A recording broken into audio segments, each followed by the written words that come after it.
Good morning student. मैं नवीन चौधरी, राजकीय PG college Barmer से असिस्टेंट प्रोफेसर बॉटनी।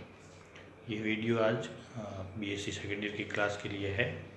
अपन बॉटनी का second paper anatomy of angiosperm second paper के first unit है, उसको आज पढ़ेंगे। फर्स्ट यूनिट का जो अपना पहला टॉपिक है रूट सिस्टम, यहाँ से हम शुरू करेंगे। ये अपनी यूनिट का पहला वीडियो है। इससे पहले हमने सिलेबस डिस्कशन किया था अपनी सेकंड पेपर का, और उसकी पहली यूनिट जो है आज हम स्टार्ट करने जा रहे हैं। ध्यानपूर्वक सुनेंगे और आप लगातार कांटेक्ट में रहेंगे और वीडियोस जो है उनका आनंद लेंगे। पहली जो यूनिट है इसके फर्स्ट टॉपिक में अपन रूट सिस्टम के बारे में पढ़ेंगे। रूट जो है पौधे का भूमिगत भाग है।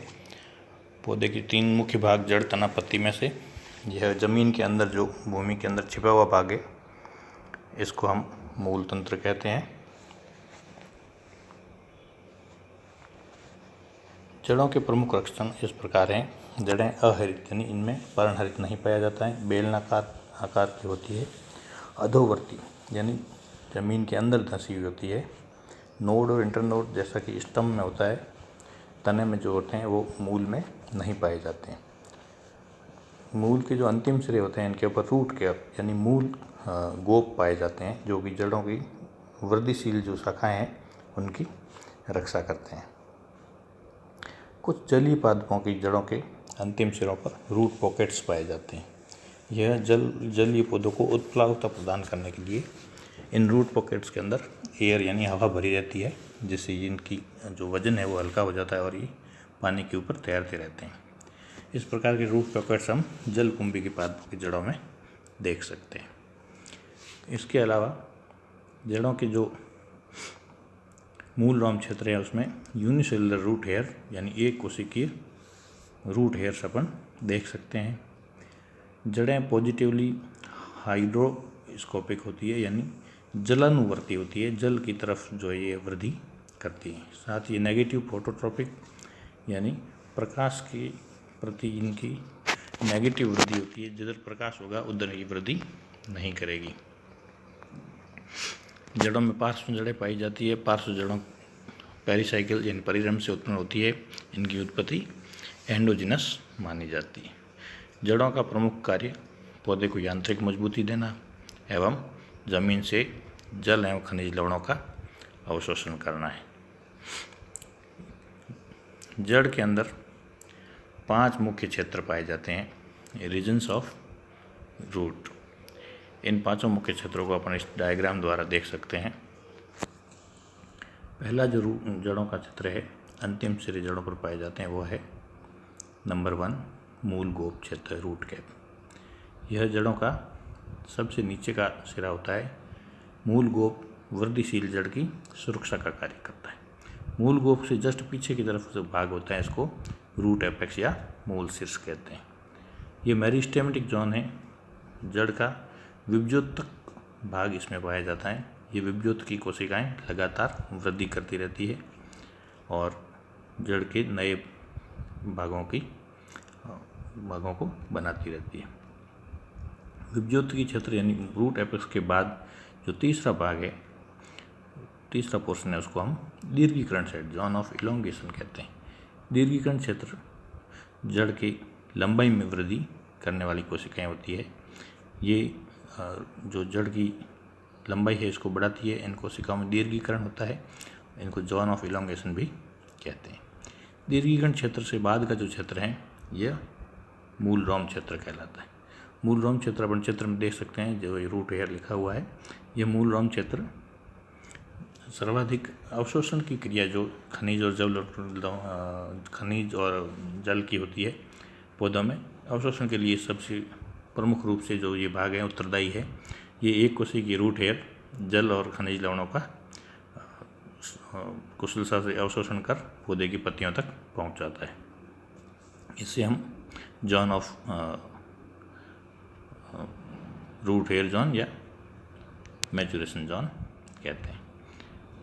5वां जो भाग है यह परिपक्वन क्षेत्र या मैच्योर रीजन कहलाता है। यहाँ तक आते आते जड़ अधिक मोटी एवं मजबूत हो जाती है।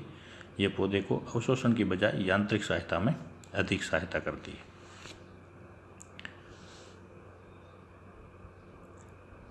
आगे हम पढ़ेंगे टाइप ऑफ रूट सिस्टम। जड़ों के जो तंत्र हैं इनके प्रकार कितने होते हैं। मुख्य रूप से जड़ तंत्र को दो भागों में बांटा गया है। नंबर 1 है मूसला जड़ तंत्र। मूसला जड़ तंत्र की जो आकृति है ये अपन देख सकते हैं। इसमें एक मुख्य शाखा होती है जड़ की और साथ ही द्वितीयक एवं तृतीयक शाखाओं में वो बंटती है। मूसला जड़ तंत्र या टैप रूट सिस्टम द्विबीजपत्री पादपों डाइकोट्स प्लांट का लाक्षणिक गुण है। द्विबीजपत्री जड़ में जो मूसला जड़ तंत्र है इसका विकास मूलांकुर यानी रेडिकल से होता है और इन जड़ों में द्वितीयक वृद्धि पाई जाती है, अर्थात ये जड़ें लगातार आकार में मोटी होती जाती है।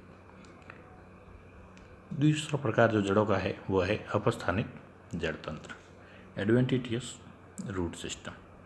यह मोनोकोट यानी एक बीजपत्री पादपों का लाक्षणिक गुण है। इन जड़ों में द्वितीयक वृद्धि नहीं होती, अर्थात ये अपनी मोटाई में वृद्धि नहीं करती है, केवल लंबाई में वृद्धि होती है और ये पतली ही रहती है।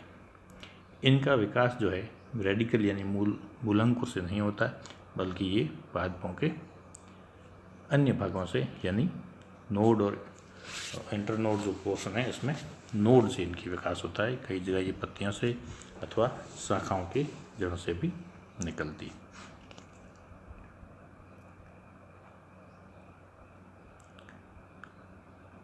पाठ्यक्रम में जो अगला अपना टॉपिक है वो है मॉडिफिकेशन ऑफ रूट यानी जड़ों का रूपांतरण। जड़ें जो मुख्य रूप से दो भागों में बांटी गई, इनमें भी आगे कई प्रकार से रूपांतरण होता है और जड़ें अपने आकार वो बदलती रहती है। ये रूपांतरण पौधे में परिस्थिति के अनुकूलन एवं पौधे की आवश्यकताओं को लेकर होते हैं। तो इनमें अपन सबसे पहले जो पाठ्यक्रम में लिखा है मॉडिफिकेशन फॉर स्टोरेज। हम जड़ें भोजन के संचय के लिए अपना आकार में परिवर्तन कर लेती है। तो फूड स्टोरेज अथवा भोजन के संचय के लिए जो जड़ों में परिवर्तन होते हैं उनमें सबसे पहले हम देखते हैं मूसला जड़ें। मूसला जड़ें जो है भोजन संग्रह हेतु मांसल होकर फूल जाती है और मोटी हो जाती है। आकार के रूप में इनको 4 भागों में बांटा गया है, जिसमें प्रथम है शंकु रूप। शंकु रूप जड़ें हम गाजर के पौधे में देख सकते हैं। दूसरी जो टाइप इसका है तर्क रूप यानी फ्यूजीफॉर्म। यह मूली की जड़ जो है मुख्य जड़ मोटी हो जाती है, द्वितीयक जड़ें पतली रहती है, इसका आकार फ्यूजीफॉर्म होता है। तीसरा है कुंभीफॉर्म अथवा नेपिफॉर्म। सलजम एवं चुकंदर की जड़ें जो है इस प्रकार की होती है। चौथा जो प्रकार है कंदिल अथवा ट्यूबरस। ये गुलबास या मिराबिलिस जालप्पा और इकाइनोसिस्टस पौधे में हम इस प्रकार की जड़ें देख सकते हैं। भोजन के लिए जो मॉडिफिकेशन है अपस्थानिक जड़ों में हम 5-6 प्रकार की जड़ों के आकार के हिसाब से देख सकते हैं। इनमें प्रथम है कंदिल अथवा ट्यूबरस। और कंदिल जड़ जो है अब कंदिल अपस्थानिक जड़ें शकरकंद में पाई जाती है। इससे पहले हम टैप रूट्स के जो आकार हैं उनके फ़ोटो देख सकते हैं। तर्करूप मूली में इस प्रकार की है, वहीं शंक्वाकार मूल गाजर की और सलजम में जो कुंभी रूप आप इस प्रकार के इसके चित्र देख सकते हैं।